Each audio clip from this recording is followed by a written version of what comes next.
ಇನ್ನು ಬೆಳಗಾವಿಗೆ ಹೋಗೋಣ. ಬೆಳಗಾವಿ ಬಿಜೆಪಿಯಲ್ಲಿ ಬಂಡಾಯದ ಬಿಸಿ. ಜಗದೀಶ್ ಶೆಟ್ಟರ್ಗೆ ಟಿಕೆಟ್ ಅಂತಿಮ ಅಂತ ಹೇಳ್ತಾ ಇದ್ದ ಹಾಗೇನೆ ಗೋ ಬ್ಯಾಕ್ ಅಭಿಯಾನ ಶುರುವಾಗಿದೆ. ಬರೀ ಶೆಟ್ಟರ್ ಉಂಡು ಹೋಗಲಿ, ಬೆಳಗಾವಿ ನಿಮ್ಮಂಥವರಿಗೆ ಬಿಟ್ಟಿ ಬಿದ್ದೈತಿ ಅಂತ ಬ್ಯಾನರ್. ಬರೀ ಶೆಟ್ಟರ್ ಉಂಡು ಹೋಗ್ರಿ, ಬೆಳಗಾವಿ ನಿಮ್ಮಂಥವರಿಗೆ ಬಿಟ್ಟಿ ಬಿದ್ದೈತಿ ಅಂತ ಹೇಳಿ ಒಂದು ಆಕ್ರೋಶದ ನುಡಿಮುತ್ತನ್ನು ಬ್ಯಾನರಲ್ಲಿ ಹಾಕಿದ್ದಾರೆ. ಶೆಟ್ಟರ್ ಗೋ ಬ್ಯಾಕ್ ಅಭಿಯಾನದಲ್ಲಿ ಸ್ಪೆಷಲ್ ಊಟ, ಉತ್ತರ ಕರ್ನಾಟಕ ಶೈಲಿಯ ಊಟ ಮೆನು, ಹೋಳಿಗೆ, ಪಲ್ಯ, ಸಾವಗಿ ಪಾಯಸ, ರೈಸ್, ಪಲಾವ್ ಚಿತ್ರದ ಬ್ಯಾನರ್.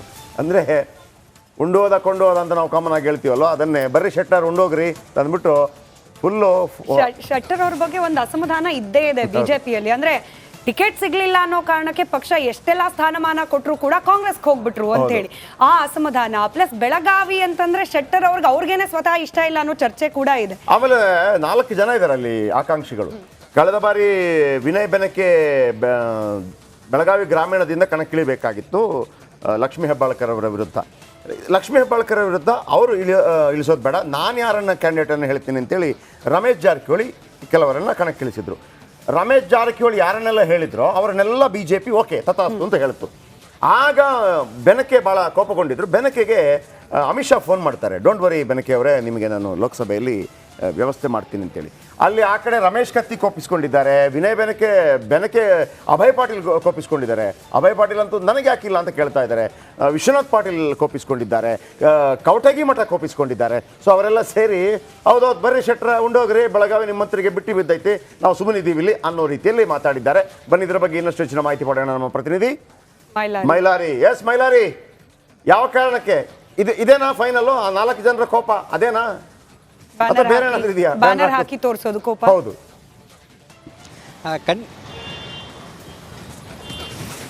ಖಂಡಿತ ಜಯಪ್ರಕಾಶ್ ಶೆಟ್ಟಿ, ಬೆಳಗಾವಿಗೆ ಲೋಕಸಭಾ ಕ್ಷೇತ್ರಕ್ಕೆ ಜಗದೀಶ್ ಶೆಟ್ಟರ್ ಅವರ ಹೆಸರು ಫೈನಲ್ ಎಂಬ ಒಂದು ಚರ್ಚೆಗಳು ಶುರುವಾದ ಬೆನ್ನಲ್ಲೇ ಈಗ ಶೆಟ್ಟರ್ ಅವರ ವಿರುದ್ಧ ಏನು ಗೋ ಬ್ಯಾಕ್ ಶೆಟ್ಟರ್ ಎಂಬ ಅಭಿಯಾನ ಕೂಡ ಆರಂಭ ಆಗಿದೆ. ಏನು ಬರ್ರಿ ಶೆಟ್ಟರ್ ಅವರೇ ಉಂಡು ಹೋಗ್ರಿ ಅನ್ನೋ ಒಂದು ನಿಟ್ಟಿನಲ್ಲಿ ಬ್ಯಾನರನ್ನು ಅಳವಡಿಕೆ ಮಾಡಲಾಗಿದೆ. ಅದರಲ್ಲಿ ಪ್ರಮುಖವಾಗಿ ಬೆಳಗಾವಿಯಲ್ಲಿ ಸಮರ್ಥ ನಾಯಕರು ಇದ್ದರೂ ಕೂಡ ಯಾರಿಗೂ ಟಿಕೆಟನ್ನು ಘೋಷಣೆ ಮಾಡಿಲ್ಲ ಮತ್ತು ಟಿಕೆಟ್ ಸಿಗೋದಿಲ್ಲ ಅನ್ನೋ ಒಂದು ಅನುಮಾನದ ಹಿನ್ನೆಲೆಯಲ್ಲಿ ಶೆಟ್ಟರ್ ವಿರುದ್ಧ ಅಸಮಾಧಾನವನ್ನು ಹೊರಹಾಕಿದ್ದಾರೆ ಮತ್ತು ಪ್ರಭಾಕರ್ ಕೋರೆ ಅವರ ಮನೆಯಲ್ಲೂ ಕೂಡ ಏನು ಸಭೆ ಮಾಡಿ ವಿರೋಧವನ್ನು ವ್ಯಕ್ತಪಡಿಸಿದರು. ಜೊತೆಗೆ ಬೆಂಗಳೂರಿಗೆ ತೆರಳಿ ಅಲ್ಲಿ ಕೂಡ ನಿಯೋಗ ತೆರಳಿ ಜಗದೀಶ್ ಶೆಟ್ಟರ್ ಅವರ ಸ್ಪರ್ಧೆ ಬೆಳಗಾವಿಗೆ ಬೇಡ ಎಂಬ ಒಂದು ನಿಟ್ಟಿನಲ್ಲಿ ಒತ್ತಾಯವನ್ನು ಮಾಡಿದ್ರು. ಆದರೆ ನೋಡಿ, ಶಿವಮೊಗ್ಗದಲ್ಲೂ ಕೂಡ ಈಶ್ವರಪ್ಪನವರು ಬಂಡಾಯದ ಬಾವುಟ ಹಿಡಿದ್ರು.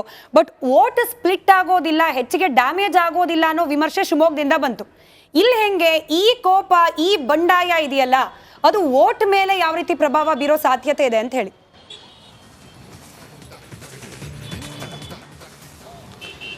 ಖಂಡಿತ ಸ್ಮಿತಾ, ಇಲ್ಲಿ ಬೆಳಗಾವಿಯಲ್ಲಿ ಏನು ಯಾರಿಗೂ ಅರ್ಥ ಆಗದಂಥ ರಾಜಕಾರಣ ಇದೆ. ಇಲ್ಲಿ ಪ್ರಮುಖವಾಗಿ ಒಳ ಹೊಡೆತದ ರಾಜಕಾರಣ ಇರುವಂಥದ್ದು. ಜೊತೆಗೆ ಶೆಟ್ಟರ್ ಅವರು ಹೊರಗಿನವರು ಮತ್ತು ಇಲ್ಲಿ ಸ್ಥಳೀಯರ ವಿರುದ್ಧ ಒಂದು ಪೈಪೋಟಿ ಕೂಡ ಏರ್ಪಡುತ್ತೆ. ಮತ್ತು ಇಲ್ಲಿ ಏನು ಸಮುದಾಯವಾರು ಲೆಕ್ಕಾಚಾರ ಹಾಕೋದಾದರೆ ಏನು ಜಗದೀಶ್ ಶೆಟ್ಟರ್ ಅವರು ಬಣಿಜಿಗ ಸಮುದಾಯಕ್ಕೆ ಸೇರಿದವರಾಗಿದ್ದಾರೆ ಮತ್ತು ಕಾಂಗ್ರೆಸ್ನಿಂದ ಮೃಣಾಲ್ ಹೆಬ್ಬಾಳ್ಕರ್ ಪಂಚಮಸಾಲಿ ಸಮುದಾಯಕ್ಕೆ ಸೇರಿದ್ದಾರೆ. ಇದು ಶೆಟ್ಟರ್ ಅವರಿಗೆ ಸ್ಥಳೀಯ ನಾಯಕರು ವಿರೋಧ ವ್ಯಕ್ತವಾಗಿದ್ದರೆ ಇದನ್ನೇ ಕೂಡ ಕಾಂಗ್ರೆಸ್ ಕೂಡ ಬಂಡವಾಳವನ್ನಾಗಿ ಮಾಡ್ತಿದೆ. ನಾನಿರುವಂಥ ಸ್ಥಳ ಈಗ ಬೆಳಗಾವಿಯ ಚೆನ್ನಮ್ಮ ವೃತ್ತದಲ್ಲಿ ದೃಶ್ಯದಲ್ಲಿ ಗಮನಿಸ್ಬೋದು.